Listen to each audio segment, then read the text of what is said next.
you're this goddamn smart, how did you ever get caught? I had a partner once. She fucked me. I won't. I think we're gonna find out. The film I've selected for my film endorsement is the 1996 neo-noir thriller Bound. The Wachowski sisters' directorial debut follows the characters of Corky, an ex-con played by Gina Gershon, who teams up with the lover Violet, played by Jennifer Tilly, to steal $2 million from her boyfriend, the mid-level mafioso Caesar, played by Joe Pantoliano. The Wachowskis were deeply influenced by the noir films of Billy Wilder when they set out to make their first feature-length film. They had a hard time finding a producer for the script, with most taking issue with the lesbian couple at the core of the film. One producer reportedly said that they'd fund it if they changed the character of Corky to a man. But the Wachowskis held on to their script, and once they cast Gershon and Tilly as the leads, they landed producer Gino De Laurentiis, who gave them almost total creative freedom on the picture. They also sent the script to feminist Susie Bright in the hopes that she'd join as an extra. However, she was so impressed by the script and its depiction of women unapologetically having and enjoying sex that she joined the project as an intimacy coach. Bound was released in October 1996, and while it received positive reviews from critics, it only grossed $7 million worldwide on its $6 million budget. What did she do to you? Everything you couldn't. While on its surface Bound may seem like your typical noir/mafia film, it examines a hyper-masculine genre through a lesbian lens, and through this examination, exposes the absurdities of a heteronormative society while also showcasing what lies beyond it. Firstly, the film uses elements of camp to take apart the mafia genre. In B. Ruby Rich's piece, New Queer Cinema, she describes the trend she observed forming among lesbian filmmakers when heavily associated with the aesthetics of camp, where the boys are archaeologists, the girls have to be alchemists. I would call it lesbian camp, but the species is, after all, better known for camping.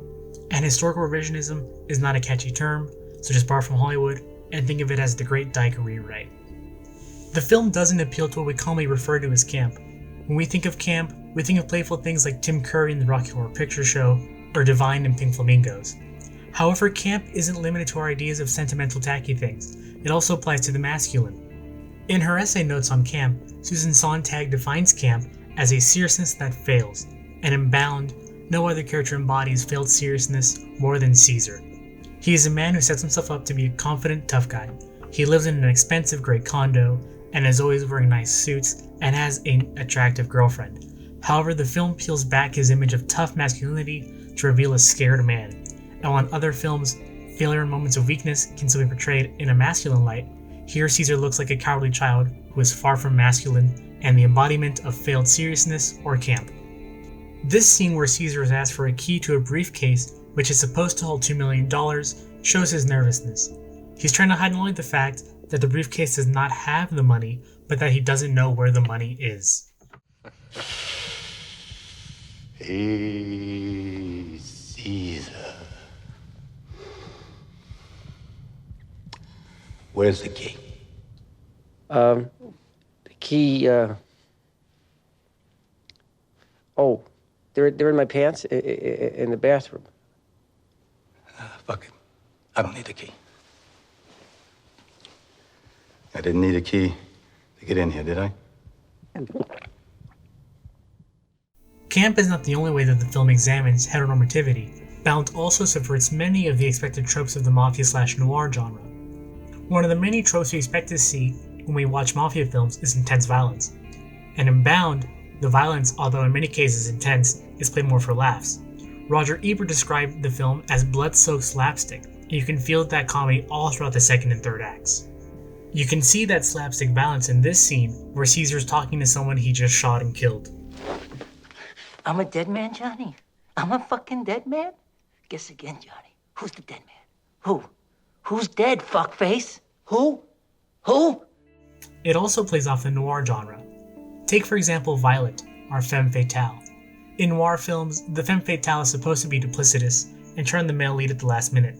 But in Bound, Violet is loyal to Corky until the end, and both help and support each other as they try to achieve their goal. The film's version relates to the new queer cinema's tradition of challenging the usual styles and norms of cinema. Todd Haynes says in an article from the New York Times that queerness was by definition a critique of mainstream culture.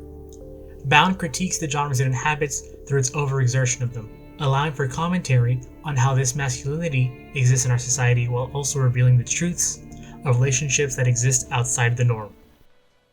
I want out. I want a new life. While watching the film, one may think that Corky and Violet's relationship is nothing more than a side plot, and while most of the screen time is dedicated to their theft, that doesn't make Bound any less of a queer film. In an interview, Anna Wachowski describes the meaning behind the script, saying, "We think that not only gay people or queer people live inside closets, everybody does. We all tend to put ourselves into these boxes, these traps. And so what we try to do is we try to define as many of the characters to the sort of trap that they were making out of their lives. Getting out of the closet was meant to take on a bigger meaning than just the typical gay meaning." Bound is a lot of things packed into 2 hours. Not only is it a noir film, not only is it a mafia film, not only is it a queer film, but it's also an incredibly fun film to watch. The acting is incredible, the cinematography is creative, and it's so well written that you'll be glued to the screen until the credits roll. If you want a break from the sad lesbian period pieces, there is no better palate cleanser than Bound. This is the part where you tell me what matters is on the inside. And that inside of you, there's a little dyke just like me. No, she's nothing like you. She's a whole lot smarter than you are.